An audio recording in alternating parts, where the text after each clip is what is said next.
ও মাত্র Fazla break breaking news ইরানে ড্রাম্পরে হাগতলি দিবার হুমকি দেওয়া সৌদি আরব থেকে গাইড বুসকা আটাইয়া বাড়িত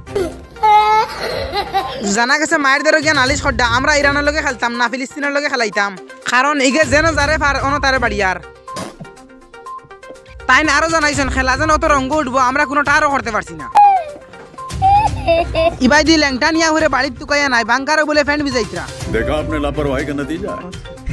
এর মাঝে এড়ন সংখ্যায় জানাইছেন যেটা খেলা পারো না ইটা খেলা উচাও গিতা লাগে এখন ফুটকিত কুড়ুল্লা উঠে আরাম পাইতরাই না দুইও বাংলার নাজেহাল অবস্থা দেখিয়া কিমে কইছেন ই খুশিতে একটা মিসাইল হই যাও তাই না আরো লম্বা কিতাগু দেখাইয়া কইছেন অগু তোর ফুটকিত ছাড়ি দেই কিড়া মরি যাবা লগে লগে পিটি আমি সব পক্ষের আলোচনার মাধ্যমে সমস্যা সমাধানের আহ্বান জানাইছেন আর নাইলে ইরানে তোমাদের বিচ্ছি কিলো ধরে বেচিব গতিকে খেলা উচাইয়া বাড়িত বাগা মারা সব বরে বন করা লাগবো সব বরে বন্ধ করা লাগবো। নিউজ খালি মজার লাগিয়া দেখতে আবার খেয়েও মারা জেলে উলো ফাটাইও না ব্যুরো রিপোর্ট জুলাইট কপিলিপার।